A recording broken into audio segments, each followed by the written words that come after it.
Sananool keessumattuu kanneen biyya alaa jirtan Oromiyaa kanneen dheebottan oduu olmaa Oromiyaa qabannee kunoo isin biraan ga'uudhaaf qophiirra jira. Kanneen Oromiyaa keessa teessanii nu daawwachaa jirtanis nageenyi keenya bakka jirtanitti sinaa ga'u. Egaa jalqabarratti kan itti fuulleffannu godina Harargee Bahaa aanaa midhaa lolaatti bulchitoonnii fi qaamonni nageenya aanichaa loltoota federaalaatiin doorsifamaa akka jiran himame. Qaamonni quuqama saba isaanii qaban kunniin sababaan isaan ittiin hidhamuu fi doorsifamaa jiranii fi uummata Oromoo ajjeefamaa jiru baraaruu fi weerara daangaa Oromiyaa irratti geggeeffamaa jiru dhaabbatu jechuu isaanii qofaaf akka ta'e jiraattonni dubbatan. Bulchiinsa nageenya aanaa midhaa lolaa waltajjii wayyaaneen qopheessite irraa miliquun akka badees himamee jira. Manni jireenyaa itti aanaa hoogganaa poolisii aanaa midhaa lolaa kan ta'es loltoota wayyaaneetiin sakattamaa akka jiru jiraattonni OMN itti himan. Haaluma wal fakkaatuun bulchaan aanaa Fadis kan ta'an obbo Yaadasaa Ittafaa raayyaa ittisa biyyaatiin qabamanii hidhamuun himamee jira. Bal'inna oduu kana hordofnee jirra, nu walumaan daawwadha. Ana midhaa lolaa keessatti torbaan dabre keessa poolisiin xiqqoo dhuftee arda salaamaa jaamturutti uummanni firraa deebise sababa sanirraa kan ta'e qubannaadhaaf ardaa zoonii mul'uuti zoonii midhagaa jirtu gidduu bakka irra jaamte haraafatiinis jirtu hubattoota seeraan alaa uummataa fi poolisiin Oromiyaatti jirtu ofirraa haasanii turan biyyaa jimmataa jechuudha. Sababa sanirraan makalaagaan namoota bulchaa itti gaafatamaa dhimma nageenya aanaa midhaa lolaa kan ta'e Ahmad Abdulkarim nama jedhamu Hararitti waltajjiif akkuma yaamutti waan isaan deemaniif agarraan harkaan baafatee ture waltajjiidhaaf qofa jechuudha harkaa baafatee ture komaandar itti gaafatamaa poolisii aanaa midhaa lolaa immoo mana isaa kan abbilee jireenyaan inni abbilee manni isaati mana isaa dhaqanii fattasanii mana isaa eega fattasan booda innis odeeffannoo kana dhaga'ee garuma uummataa harkaa baafate akkasitti bulchaa aanaa Fadii immoo qabanii jiran gadhiisanii danda'ine hanga ammaatti qabanii jiranii. Eenyu kan bulchitootas ta'e qaamota nageenyaa kana doorsisaa jiru, qabaa jiru, hidhaa jiru qaama kami? Raayyaa ittisa biyyaati. Raayyaa ittisa biyyaa bakka buufatee jira. Aanaa midhaa lolaa zoonii mul'u magaalaa Ibiroo Muusaa bakka jaamtus buufatee jira. Achitti itti aanaa nageenya aanaa midhaa tolaa fatee obbo Jawar nama jedhamu. Jawar Mattaan nama jedhamu qabee wajjin mari'atee maaliif Somaaliyaa jirtu kana tuuxanii jee gaafannaan lafa teenya irra jiranii ka'uu qabanii hanga lafa teenya irraa kaanitti rasaasni dhaabbatu jedhanii isa akkasitti isaa wajjin isaanii fi gaamboroota zoonii mul'u adda jahaa wajjin mari'atanii waan akkas deebii akkas jiru isaan irraa argatan jechuudha gaamborootaa fi itti aanaa nageenyaa kanarraa. Loltoonni federaalaa kun bulchitootas ta'e qaamota nageenyaa aanichaa akkanatti dararan kana yeroo kanatti qaamni poolisii Oromiyaas ta'e bulchiinsa godinichaa waan jedhe qaba waan dubbatee jira. Bulchiinsi godinaa waa takka quban qabu waan eegisee hin qabu tarkaanfii kana odoo bulchiinsi godinaatiin quban qabne isintu fudhatee jechuudhaan doorisaa jechuudhaan dhageenis waan godhanis hin qaban walumaan rakkatu jira bara dhiyoo sanis hanga naannootti illee bara tokkuma walumaan rakkana jarriin tokkuma magalumaaf ni ol jiran malee kabaadiyyaatiif ka magaalaatiif. Poolisiin Oromiyaa hoo naannawa san jira? Poolisiin Oromiyaa naannawa san hinjiru korbitillee isaan Oromiyaa idilee jira. Idilee sun tarkaanfii fudhatee nama sadiirraa dha'ee biyya poolisiirraa qawwee sadii hiikkatee akkasitti ol dachee makalaagaan achii gidduu sadduunaan isaanirraa ol dachee jechuudha. Yoomi lolli kun kan ta'e? Lolli kun jimaata dabre. Amma humni bulchiinsa naannoo Sumaalee irraa hidhatee dhufee uummata goolaa jiru, nageenya uummataa dhorgaa jiru, uummata ajjeesaa jiru, naannawa sanii bahee jira moo achuma jira? Bahee jira qulqullaa'ee erer duraan aanaa ardaa jaha fi ardaa midhagaa fi sadii qabdu gidduu qubatee jiru bahee jira amma qulqullaa'ee. Tole erga kana ta'e humni federaalaa maaliif bulchitootas ta'e qaamota nageenyaa maaliif doorsisuu barbaachise maaf hidhuu barbaachise? Maaliif san kaaftanidha bakka qubannaa seeraan alaa sanii lakkoofsi manaatti gaggeeffamuuf deemu lakkoofsa manaa gaggeeffamuuf deemu kana ummatichi qubatee jiru sun yoo karaa naannoo Somaaleetti falaqaamu ta'e lafti sun irraa cibbi jechuudha ardaa jahatu irraa achi jira. Ardaa kan isaanii godhachuuf dhufanii gidduu qubatan maaliif kaaftaniidha amma gara wannaa godhuu jirru ofee gara Somaalee goree eltoonu malee waan biraati maaliif kaaftaniidha kaanfi fudhatanii lafa reesanidha. Kanaaf bulchitoonni aanichas ta'e qaamonni nageenyaa rakkooleen kun isaan irratti xiyyeeffatame maal jechaa jiru gara qaamni ilaalutti ni yanne maal jechaa jiru ummataanis qaama walitti iyyachuurra ummata keessatti deddeebiirra yaaliiti jarri lamaan hin tiine ummata deddeebi'anii ummata deddeebi'aan makalaakaa isa ummata keessaa fuudhuu hin danda'u manni hidhatee jira itti ba'aa hidhachuu hin danda'u yoo qaama walitti iyyatanii waan ni fuudhamanii. Koreen hojiraawwachiiftuu addawaawii torbaan lamaaf ergaa walgahiidhaan wal bokosaa bahaniin booda godina Oromiyaalee garaagaraa keessatti hidhaan haalaan hammaachuu isaati. Keessattuu bulchitoonnii fi qaamonni nageenya Oromiyaa manneen hidhaatti guramaa akka jiran godina Harargee Bahaa aanaalee hedduu irraa baruun danda'amee jira. Loltoonni federaalaa mooraa yuunivarsiitiilee garaagaraa keessaa qubatee barattoota irratti miidhaa akkaan hamaa dhaqqabsiisuu cimsee itti fufee jira. Dhiibbaa waraanni wayyaanee geggeessaa jiruun barattoonni yuunivarsiitii Bulee Horaa barnoota addaan kutanii ba'uuf dirqamuu isaanii himamee jira. Kan kanarraa fi ammoo Muhammad Fantaallee akka taanutti isin dhageessisa. Itoophiyaa dhaabbilee barnoota olaanootti waraanni wayyaanee mooraa yuunivarsiitii keessa qubachuun yeroo yerootti sirna baruu fi barsiisuu gufachiisaa ture ammas yuunivarsiitiilee garaagaraa keessatti rakkoo dhaqqabsiisaa jira. Haalli nageenya yuunivarsiitii Bulee Horaa keessatti mul'ataa jiru hedduu yaaddessaa tahuu barattoonni dubbatan. Akka yaada barattoota yuunivarsiitii Bulee Horaa irraa nu dhaqqabetti waraanni bultii torban tokkooliif mooraa kaampaasichaa alaaf keessan marsee qubatee halkan sa'a barbaadetti barataatti cabsee hidhu akka fedhettis immoo barattoota hiraarsu roorroo dhaqqabsiisaa jiruuf seera kamiinuu hin daangofne xumura irratti barattoonni filannoo biraa dhabuun barnoota addaan kutanii gara maatiitti akka deebaniif dirqamsiisee jedhu barattoonni odeeffannoo kana nuu qoodan. Nama kanarraa dawee kanaan biyyaa kan taate maatiitti jirkatti. Ammoo kana akka barataan akka jiru ittiin biyyatti deemutti akkasumas bakka filannoo kana kana kan ta'e namni yaadamaa ta'e jirta filannoo qabu gara manaatti maatiitti yaadanii deemuu qabu wanta ta'e. Waraan amma keessatti jiru kan hunda jiru wanti kun waraana federaalaa wani mallake sai in ta kada kan mutane ta bahan wato idan kin yana yana tin da kan kan da ne yana yana da kan tsara ta da ne wata hali gido ya ga kan ta ne da ne wani ya da kuma ta da shi ne ma ta sai ma ta sai da kama ta aje ti da ka da ne ta da. Waraanni mootummaa federaalaa baay'inaan yuunivarsiitii Bulee Horaatti buufame kun barattoota hedduu mana hidhaatti guureera. Barattoonni hidhaman kun hanga ammaatti eessa akka geeffaman kan hin beekamne ta'us Oromiyaa miidiyaa neetworkitti maneeru. Sababa kanaan wal qabatee guyyaa kaleessa hanga halkanitti barattoonni ukkaanfamanii guuraman eessa akka geeffaman baruuf gaaffii erga kaasanii booda raayyaan ittisaa fi poolisiin federaalaa barattoota hedduu irratti miidhaa dhaqqabsiisee akka jiru himamee jira. Sirni baruu fi barsiisuu yuunivarsiiticha keessa jiru erga naaffatee bubbulee jira. Iyyannaa barattoonni yeroo yerootti taasisaa turan irraa ka'uun pirezidaantiin yuunivarsiitichaa mallatteessanii waraanni kamuu mooraa barnootaa akka gadi dhiisee bahuuf gaafatanii turan. Kunis dhageettii hin arganne ittuu akka hammeessedha kan barattoonni dubbatan. Haala yuunivarsiitii Bulee Horaatti deemaa jiru qulqulleeffachuuf gara bulchiinsa yuunivarsiitichaatti irra deddeebin bilbilullee deebii argachuu hin dandeenye. Hanga oduu keenya kana qindeeffannetti barattoonni hedduun humna waraanatiin ukkaanfamanii guuraman bakka itti hidhaman kan hin baramnee fi haalli kaampaasicha keessatti mul'ataa jirus tasgabbirraa hedduu kan fagaate ta'uun himamee jira. Barattoonnis gara maatii isaaniitti deebanii jiraachutu addeeffame. Haaluma wal fakkaatuun kutaa bulchiinsa magaalaa Burraayyuutti barsiisota mana barumsaa sadarkaa lammaffaa Burraayyuu kan ta'an Abarraa Waggii fi Lalisaa Abdataa hidhamuun himamee jira. Barattoonni hedduunis hidhamuun beekameera. Aduu kamisaa darbee kan hidhaman barsiisonni kunniin erga sanirraa jalqabee haga barattootaa fi barsiisonni keenya mana hidhaa hin baay'initti hin barannu jechuun barattoonni mana barumsaa sadarkaa lammaffaa magaalaa Burraayyuu adeemsa baruu barsiisuu isaanii himamee jira. Jiraataa magaalaa Burraayyuu dubbifnee akka taanutti dhiyeessina. Burraayyuu keessatti akka namoonni hidhamaa jiran dhaga'ee barattoonnis akka diddaa agarsiisan maali sababni isaa? Haalichi nama wayiitu jira rakkoon mana barumsaa keessatti rakkoon siyaasaa jira miseensa adda bilisummaatti kan jedhamutu jira.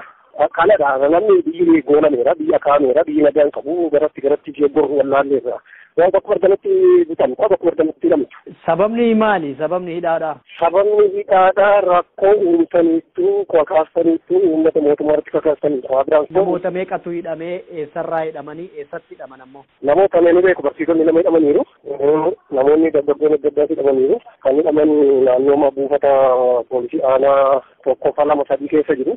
Kanaa booda namni kanaatti baay'inaan hidhamu barattoonni hidhamaniiru baay'een turre malee ba'aniiru. Rakkoon jiru jeequmsa kakaasanidha.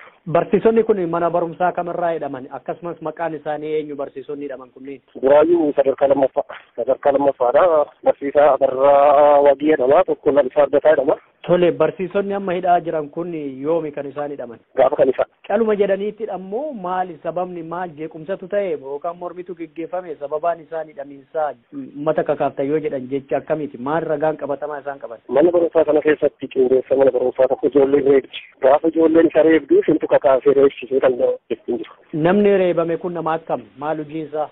Gaariidha mana barumsaadha. Barsiisonni gochaa kana keessa harka qabu kanneen amma hidhaman kun? Takkan qaban irraa dhowwaa turan ofii isaanii reebamaa turan ijoolleedhaan. Ofii isaanii reebamaa turan. Kanaaf amma shakkiidhumaan ijoollee sana qabanii hidhuudha malee ijoollee kana keessatti waan hirmaattan qabdu. Yakka maaliitiif kan barsiisichi yookaan daayirektarri kun reebamuu danda'e? Ijoollee dabarsee kenneera qaama siyaasaatii kan jedhamudha. Erga dabarsee kennee immoo achi ijoollee irratti ragaa baheeraa jedhama. Kanaatti ijoolleen kan haloo ba'uudha irraan kana malee ergaa biraan hin beeku. Guyyama san barsiisota kanas hidhan jechuudha. Guyyama sana barsiisota kana hidhani. Tole erga kun ta'e amma adeemsi baruuf barsiisuu jira mana barumsaa sadarkaa lammaffaa Burraayyuu keessatti. Haalli jiru akka kun ijoolleen dhufanii amma barsiisonni sun hin baanitti hin baramneedhani barumsa cufanii bagalan. Barumsi yoomirraa cufaa jalqabe kan cufame yoomirraa barumsi? Erga gaafa kamisaa kanaati barataan tokko kutaa seenuu baran. Daayirektarri ijoollee reebde kun mootummaa wayyaanee wajjii wal hidhata qabata jechuudha. 100% qaban. Namichi amanamaa isaaniiti waan ta'eef. Tole hedduu galatooma. Godina Jimmaa magaalaa Aggaarootti qeerroon lammiilee qe'ee isaaniirraa buqqaniif gargaarsa walitti qabaa turan mana hidhaatti hiraarfamaa jiraachuun himame. Bulchiinsi magaalaa Aggaaroo mormii hawaasaa qindeessitan sababaa jedhuun dargaggoota magaalichaa hidhatti guursisuunis himamee jira. Yihuun Ingidaamoo waan asirraa hafe akka nutti gabaasa. Godina Jimmaa magaalaa Aggaarootti qeerroon lammiilee qe'ee isaaniirraa buqqaniif gargaarsa walitti qabaa turan sababa mormii hawaasaa irratti qindeessitaniitu jedhuun hidhamanii jiraachuun beekame. Dargaggoota magaalaa Aggaaroo Sadaasaa 5 bara 2017 mormii hawaasaa irratti qindeessitaniitu jedhamuun muddee 11 bara 2010 hidhaatti guuraman keessaa dargaggoo Toofiq Siraaj, Miftaa Ahimad, Muhammad Bahaarii fi Isaa kan jedhaman hanga yoonaa mana hidhaa magaalaa Aggaarootti hiraarfamaa jiraachuu odeeffannoon qeerroo magaalaa Aggaaroo irraa ni mul'isa. Dargaggoonni kunneen jaarsolii biyyaa fi abbootii amantaa magaalichaa faana ta'uun lammiilee roorroo alagaatiin qe'ee ofiirraa buqqaafamaniif gargaarsa walitti qabaa turanii kan jedhan jiraataan magaalaa Aggaaroo. Gargaarsa walitti qabame lammiilee yeroof magaalaa Dirree Dhawaa qubsiifamanii jiraniif geessanii wayitaa deebi'anitti qeerroon badii tokko malee hidhaatti guuramu OMN'if ibsaniiru. Guddee kudha tokko ji'a furtuma lama abbilee irraa jalqabeeti qeerroo magaalaa Aggaaroo gara mana amara Dirreessaatti kan badii tokko malee kan guuraa jiran. Amma yoonaa hidhaa jiru jechuudha. Ijoolleen namni afurii kan maqaan isaanii Toofiq Siraaj, Saadin Ahmed, Muhammad Bahaarii fi Isaaq kan jedhaman mana hidhaa keessa jiru. Sababa maaliitiin kan isaan hidhaman? Yeroo jalqabaa magaalaa Aggaaroo keessatti gargaarsi namni jedhu sadaasa 5,210 gargaarsi walitti qabamaa ture. Gara magaalaa Dirree Dhawaatti akka deemu godhamaa ture. Deeggartoonni qabamee jiru sana jechuudha. Hooggantoota magaalaa abbootii amantaa maanguddoota magaalaa fi qeerroo magaalattii dabalatee akkuma adeemsa jalqabaniin dargaggoonni magaalaa keessatti hafan dargaggoonni jechuun gara magaalaa deebi'uun gara mana barumsaa sadarkaa lammaffaa fi qophaa'inaa gara mana barumsaa sadarkaa lammaffaa fi qophaa'inaa deemuun dargaggoota waliin mormii cimaa godhanii turan biyyaa kana jechuudha. Bulchiinsa abbaa hirrummaa sirna biyya bulchuun wal qabatee dhiibbaa akka waliigalaatti jiruu fi addattis rakkoolee magaalaa Aggaaroo keessatti mul'atan ilaalchisuun barattootaa fi hawaasarraa mormiin dhaga'amaa tureera kan jedhan namni kun hawaasni gaaffii mirgaa karaa nagaa gaafataa turuusaa eeran. Keessumaa haaromsi qaama olaanaa biraa dhaga'amu qabatamaan magaalaa Aggaarootti hin mul'atu yaadni jedhu mormii hawaasaa magaalichatti geggeeffame irratti calaqqisiisuusaas eeraniiru. Aangawoonni bulchiinsa magaalaa Aggaaroo yaada hawaasaa dhagaanii rakkoolee jiraniif furmaata kaa'urra qeerroo hidhaatti guursisuuf filataniiru jedhan. Qeerroon badii isaanii malee hidhaatti guuramanii jiran hatattamaan akka gadi lakkifaman rakkooleen magaalaa Aggaarootis ta'e akka waliigalaatti mul'atan yeroon furmaata argachuu akka qabaniifis gaafataniiru.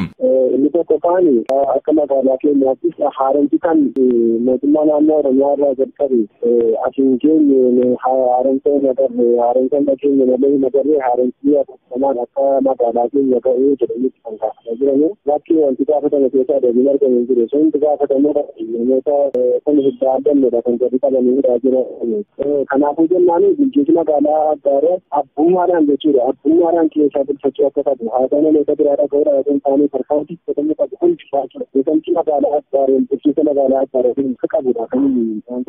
Uummanni Oromoo galma gahinsa qabsoo isaaf roga maraanuu hirree tokkoon dhaabbachuu akka qabuufis dhaamameera. Sirni gadaa Oromoo godinaalee Oromiyaa hedduu keessatti dhiibbaalee garaagaraatiin laaffatee ture. Bakka deebisuuf carraaqqiin abbootii gadaa hayyootaa fi uummata Oromootiin taasifamaa jiru cimee itti fufee jira. Godina Jimmaattis sirni gadaa Oromoo maccaa kan baroota dheeraadhaaf kabajamaa turuun jidduun waggoota muraasaaf addaan citee ture bakka Odaa Hoollee jedhamutti bifa haarawaan kabajamuuf qophiin isaa xumuramuun gabaafamee jira. Usmaan Baayyuu ammoo dabalata asirraa aanutti itti dhiyeessa.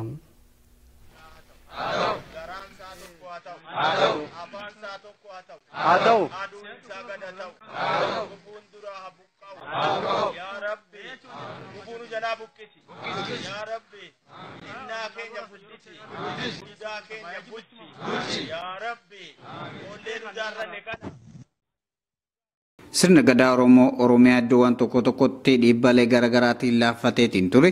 Yeroo ammaa kana hawaasni aadaa, duudhaa fi seenaa isaa jabeeffachuun kunuunsutti jira. Haaluma kanaan godina Jimmaatti sirni gadaa Oromoo baroota dheeraadhaaf kabajamaatiin turuun jidduun ammoo waggoota muraasaaf addaan citee ture bakkatti deebisuuf abbootiin gadaa, hayyoonnii fi hawaasni godina Jimmaatti bana sochii jabaarra akka jiran gabaafameera. Sanbata darbee muddee 30 barkoom 2017 magaalaa Jimmaatti abbootiin gadaa, manguddoonni, hayyoonni foollee fi hawaasni bal'aan aanaalee godinichaa hedduu irraa walitti dhufuudhaan sirna kanarratti argamuun galma sinimaa Doloollotti marii taasisaa turuun isaanii himameera. Marii kanaan booda boromtaa isaatti ammoo jilli godaansa gadaa Odaa Hullee kun marii jalqabeetti fufuun aanaa Oomoon addatti kan argamu Odaa Diimatti walga'ii guddaa akka taasisan namni sirna kanarratti hirmaate tokko Oromiyaa Miidiyaa Neetworkiif ibseera.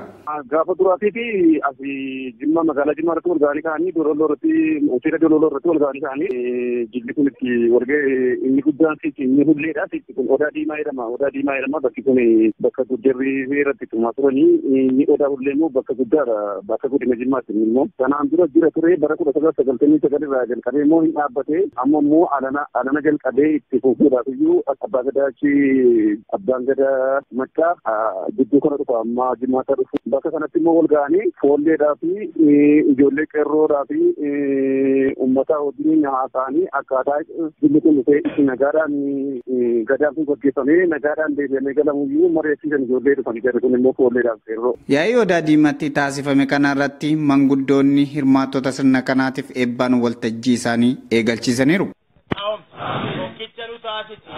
Ya Rabbi nu ijaad ijaadatan taagam ya Rabbi nu ijaad ijaadatan diigarra tokkummaan keenya diigarra jaalalaa wajjin ya Rabbi jaalalaa wajjin waaji ya Rabbi ilaanu kaffawtaan diina waaji ilaanu ya Rabbi diina gaan udeenis diigamti ya Rabbi jarraanati nu Godina Jimmaatti sirna gadaa Oromoo deebisanii teechuudhaaf sochiin godhamaatiin jiru abbootii gadaa maccaatiin jimaata dhufu bakka Odaa Hullee jedhamutti abbaan gadaa muudame sirna gadaa Oromoo yeroodhaaf addaan citeetiin ture godina Jimmaatti cimee kan itti fufuuf jiru ta'uu maddi keenya kun godina Jimmaa irraa nuuf ibseera. Rakkinuma uummata Oromoo ilaalchisee oolmaa Oromiyaan ala baane ammoo biyyoota alaa odeeffachuudhaafis carraan nuuf kennee jira. Haaluma kanaan dhiibbaa sirna mootummaa wayyaaneetiin Oromoonni baqatanii biyya Indoneeshiyaatti argaman rakkoo isaan qunnamaa jirtu OMN itti himan. Komishinii olaanaa dhimma baqattootaa yookaan UNHCR baqattoota kanaaf ulaagaa baqattummaa isaanii mirkaneessuu dhabuun walqabatee gargaarsa taasisaa fi tures irraa kutuun himamee jira. Kanaan wal qabatee baqattoonni Oromoo Indoneeshiyaa keessa jiraatan wayita ammaa haala yaaddeessaa fi rakkisaa keessa jiraachuu OMN itti himanii jiru.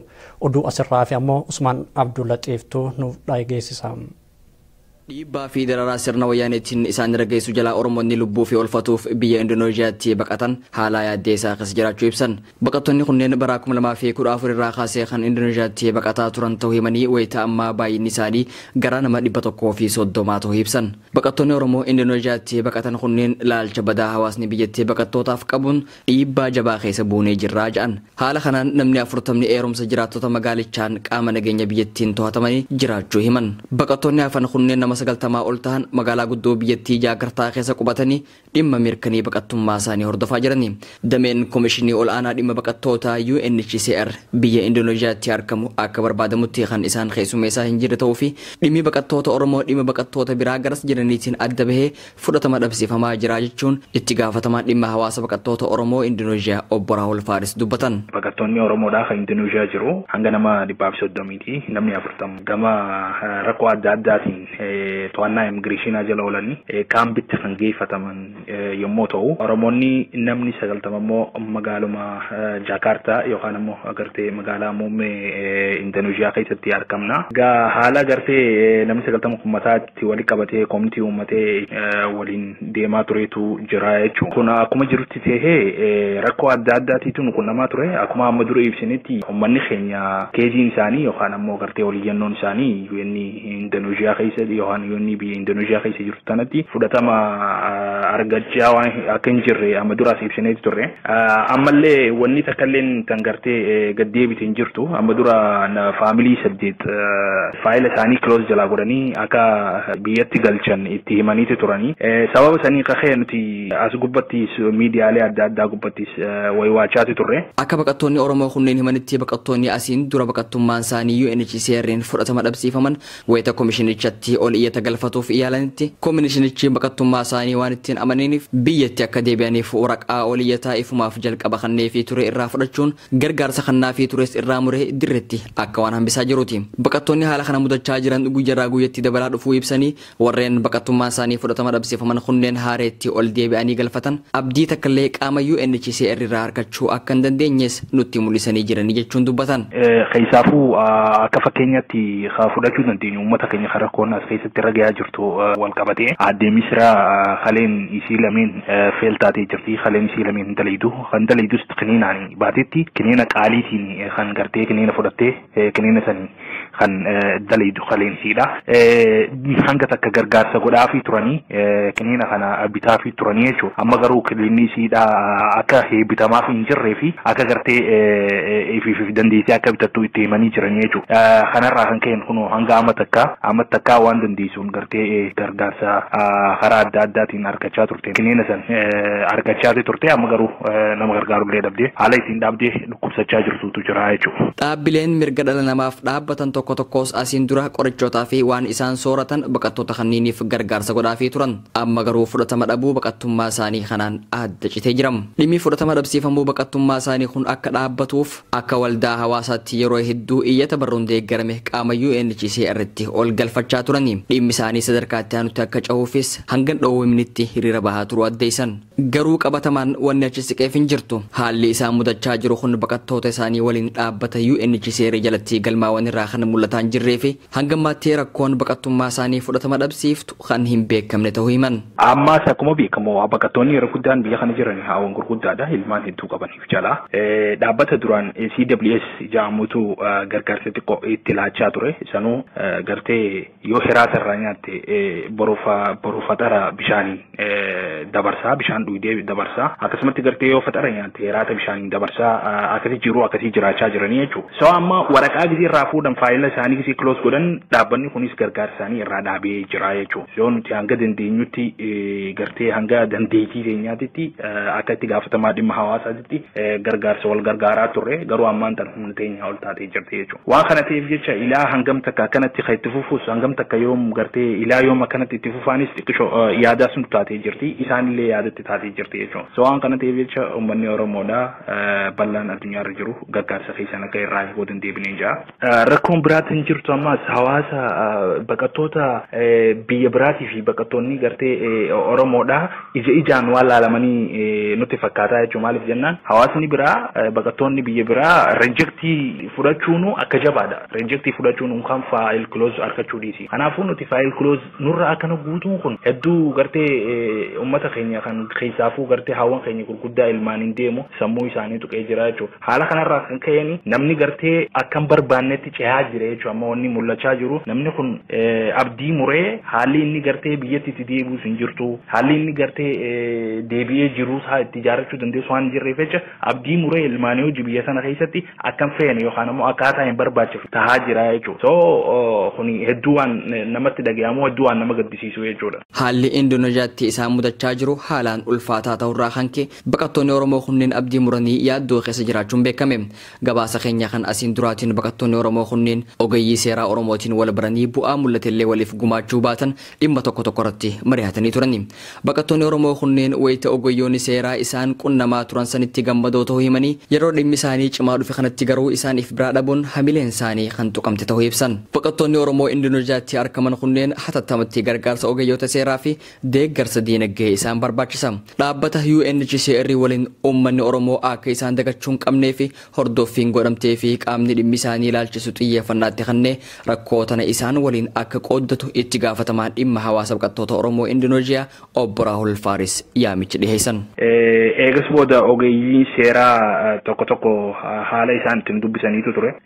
Sanii wajjin wal qabatee nutilleen gammachuu addaatiin nu dhagahame yeroo isaan cinaa dhaabbatanii nu gargaaraa turanii jechuudha. Haa ta'u malee ogeeyyii seeraa warreen nu bira dhaabbatanii jiranii garuu tattaaffiin isaanii san karatti waan muramteef jecha warra duraan waada seenanii fakka isaan faayila isaanii bananiif illee haala ittiin dhorkanii haareetti waraqaa duraan itti kannanu irraa fuudhanii biyyatti galtan jaanii ittiin dhaabbataniitu jira jechuudha. San malees dabalataan ammas warra biraa kan duraan faayil close hin ta'in maatii sadii haareetti faayila isaanii close jalaa godhanii warra duraanii 8tti ida'anii jechuudha. Haaluma kanaan ammas warreen riijiktii harkate hedduun waan appil galfatanii eeggachaa jiraniif jecha abdii takallee akka hin qabne kan gartee hawaasa keenyarraa mul'achaa jiru. Tanaaf egaa ammallee irra deebi'anii akka gartee ogeeyyii seeraa akkuma duraanii sanitti nu bira dhaabbatanii odoo karatti muramne wanni kun jala bu'anii galma takkaan gahan dhumarrattis Oromiyaa Miidiyaa Neetwoorkii fi ogeeyyii seeraa tan dhimma kanarratti xiyyeeffannoo kan ta'e hojjechaa turte guddaa galatoomfachuun barbaada.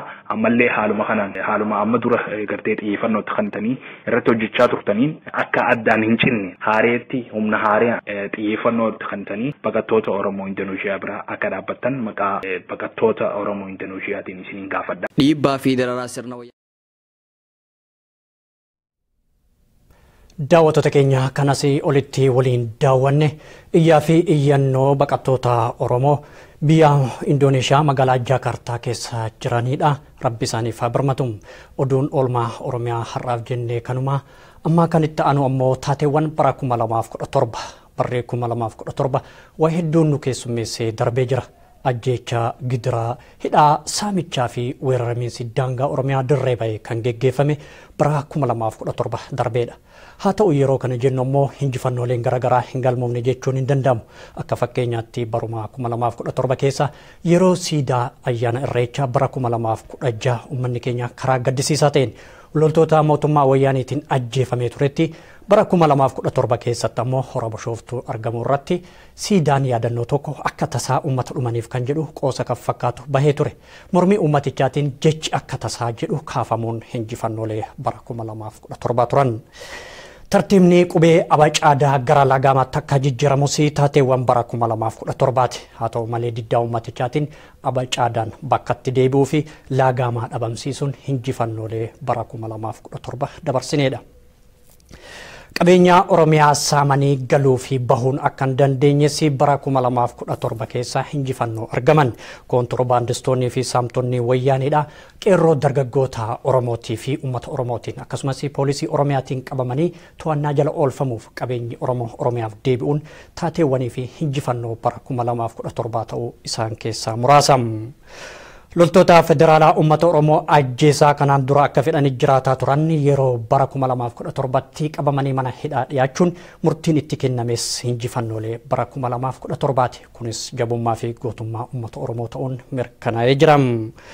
Wal hubannaa dargaggootaa fi poolisii Oromiyaa akkasumas kora bittinneessaa kan kanaan dura hin turre taateewwan bara 2017 ta'an keessa kunis injifannoo bara darbee ta'uun beekamee jira. Miidiyaan biyyattii afaan Oromootiin tamsaasa dabarsus kanaan dura rakkoo fi gidiraa uummata Oromoo dabarsuu irraa gurra cufataa ture. Jabummaa uummata Oromootiin gadi ba'ee rakkoolee uummatichaa gabaasuunis injifannoo fi jajjabeewwan bara 2017 ta'uusaa beekamaadha. Lammiilee keenya Sumaalee irraa buqqa'anii fi deeggarsii fi gargaarsi akkasumas imimmaa walii xururratanii wal gargaaruu wal bira dhaabbachuun injifannoo bara 2017ti. Kun uummanni Oromoo biyya keessaa biyya alaa walii birmachuun kan kanaan dura ta'een beeknetu bara 2017 ta'ee darbee jira. Seenaa biyyattii keessatti paarlamaan biyyattii yoo barbaade rafuu yoo barbaade immoo harka baasee mirkaneessuun alatti mormeen beeku. Taateewwan bara 2017 darban keessatti immoo paarlamaan biyyattii mormiidhaan gargar galuu isaati. Dhalattoonni Oromoo paarlamaa biyyattii keessa jiran dhimma Oromootiif xiyyeeffannaa gadi fageenyaa kennamuu qaba malee waa'ee faayidaa Finfinnee irraa mari'annu jechuun dhiitanii paarlamaa irraa bahuunis bara 2017 keessa akka ta'e beekamaadha. Duula gabaa lagannaa fi jimaan Oromiyaa akka Oromiyaa bahee lammiilee biroo nyaachisee nu nyaachifne kan jedhu jajjabinnaan kan geggeeffame injifannoolee bara 2017ti. Egaa kun hundi waliigalatti faayidaa fi bu'aan isaa gootummaa uummata Oromoo ta'uun beekamee jira. Gama biraatiin ammoo taateewwan bara 2017 nurratti raawwataman hedduudha. Kana kan taasisan mootummaa Wayyaaneeti. Loltoota isaa Oromiyaatti bobbaasuun gama tokkoon ammoo humna addaa poolisii naannoo Somaalee Oromiyaatti bobbaasuudhaan duula duguuggaa sanyii nurratti geggeessee jira. Haaluma wal fakkaatuun ammoo lammiileen keenya Somaalee irraa 600 ta'an qeef qabeenya isaanii irraa buqqaanii rakkoo hamaaf saaxilamuun baruma 2017 dabarsine. Akkasumas gidiraa fi hidhaan haalaan hammaachuunis bara 2017 keessa rakkoolee nu mudatan keessaa. Egaan daawwattoota keenya wal duraa duubaan kan isinii dhiyeessinu lammiilee keenya naannoo Somaalee irraa buqqaanii fi haala rakkisaa keessa jiran akkasumas weerara daangaa Oromiyaa bara 2016 xumurarraa jalqabe 2017 xumurame kanarratti maaltu raawwatame, nama meeqatu ajjeefame, eessatti ta'e, maaliif ta'e, eenyuun ta'e kan jedhuu fi kanneen biroo qabannee taateewwan bara 2017 isin dhageessifna. Akkasumas mana hidhaa keessatti poolisii federaalaa fi loltoota agaaziitiin uummata Oromoo irratti miidhaa dhaqqabaa jiruu fi cuunfinee wal duraa duubaan isiniif dhiyeessina. Taateewwan bara 2017tu qophii kanaan booda dhiyaata. Asumaan wajjin turaa jecha hangama kiyyaan hagammaatti isin keessummeessaa kan isin waliin ture Usmaan Kumeeti irra deebi'uudhaan barree 2018 bara injifannoo milkii fi dagaaginaaf gabbinaan waa ta'u jecha hangama kiyyaan horaa bulaa dagaagaa deebana.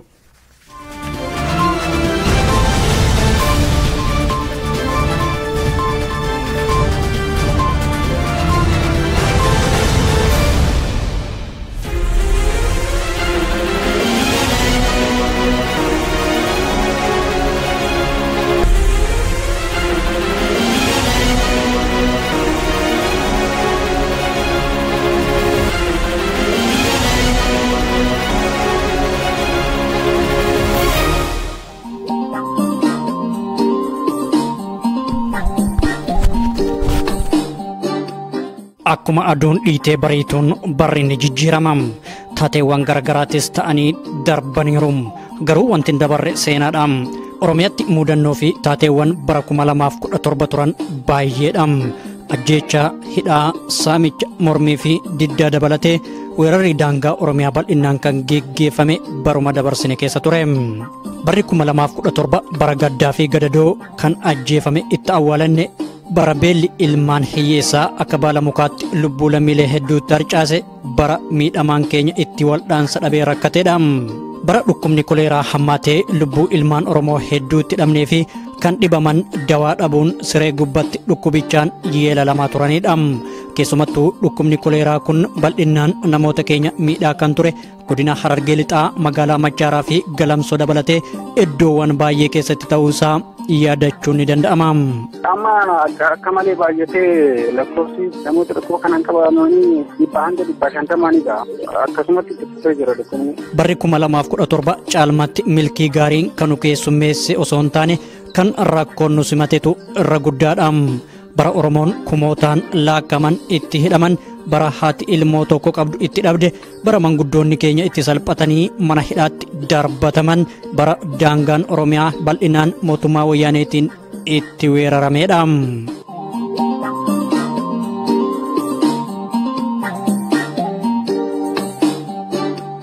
Mirga qabeenyaa ilaalchisuun heerri mootummaa Oromiyaa bara 1995 bahe keewwata 40 muraa 4 jalatti kaa'ame akka eerutti qotee bultoonni naannichaa lafa tolaan argachuu fi lafa isaanii irras akka hin buqqaane mirgi isaanii kabajamaadha kan jedhu ture.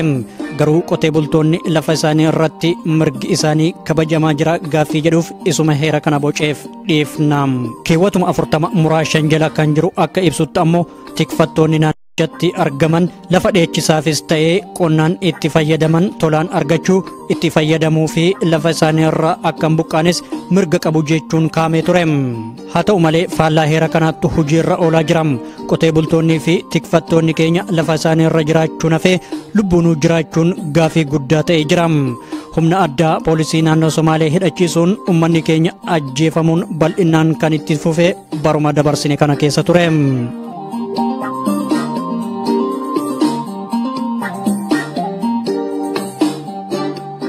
Baruma 2017 dabarsine kanatti weerarri daangaa Oromiyaa bal'inaan kan geggeeffamee ture aanaalee Qumbii irraa haga Baabbilee, Midhaagaa Lolaa haga Mayyuu Mulluqqee, Gursumii haga Gubbaa Qorichaa, Doobbaa irraa kaasee haga Mi'eessoo, Qarsaa eegalee haga Gola Odaa dabalatee haga Jaarsoo gahuutti ajjeechatu uummata keenya mudate.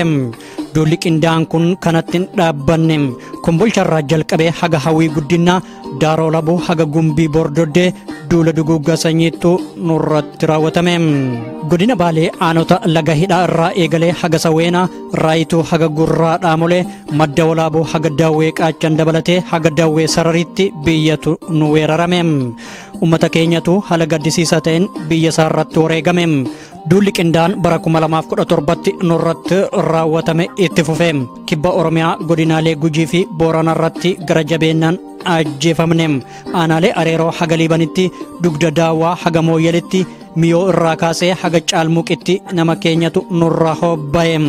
Wallo aanaalee Baatee haga Kamisee, Harxummaa Fursee haga Raas Murrii, Harbuu haga Eejjuu Soddomaa fi bakka adda addaatti nama keenyatu nurraa dhume. Manneen jiraatota hedduutu loltoota agaaziitiin barbadaa'e.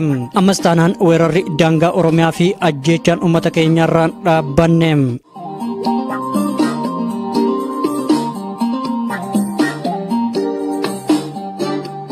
Muddee 29 bara 2016tti duulli qindaa'aan kun kan eegale godina Harargee Bahaa aanaa Qumbii magaalaa Minoo irratti ture. Lola gaafa san geggeeffamee ture namoonni 14 wareegamaniiru. Isaan keessaa poolisii Oromiyaa fi hojjettoota mootummaa dabalatee jiraattonni aanichaa biyyuma isaanii irratti kan ajjeechan gaddisiisan isaan mudate.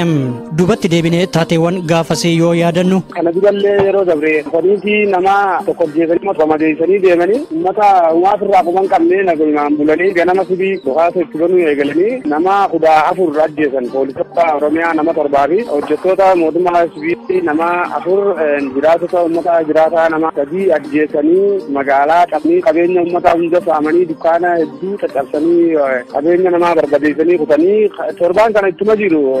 Lola qindaa'aadhuma bara 2016 aanaa Qumbii magaalaa Minoo irra eegalee ture jiraataan magaalattii kan birootis akkas jechuun dubbatanii turan. Aanaa Qumbii irra lolli guddaa jira. Kuranii fi daqiiqaa 30 irratti bariisaan yeroo jira ni eegalte uummata tiifatteetii fi poolisiin mootummaa ji'a qabannee jirra duraanuu ji'a kan mootummaa kanaan dhoohinaan isaan hin dhayinaa duraa baha jedhanii isiif jiraa hin hogguu jedhan rasaasatti bananii poolisii mootummaa irraa himadha nama jahaat jedhe poolisiin jechuudha hojjettoonni hawaasa ta'e hojjeta faayinaansiitii fi waajjira bishaaniitii fi kunis nam sadii bee hawaasa jaha fi poolisii jaha bee 12 keenya 12 bee. Jiraattota aanaawwan Walloo irratti lola lola geggeeffamaa ture namoonni nuti dubbifne haala itti aanu kanaan nuuf himanii turan. Iddoon lolli geggeeffamaa jiru naannoo mi'ooftuu fa'aa jedhama agartee dhagaachoo miinni jedhama. Sandoota bira dabalatee ammoo naannoo burqaa jedhamu fa'aa irratti amma yeroo maal bultu kana amma homaa waraanaa gidduu isheenetti jiran amma kana kaleessee jikooyi nama afurtu dhaame gara Oromooti. Amma odeeffannaan jiru lolli qajeelaa jiru kaleessa irraa kaasee amma jala deemaa jira.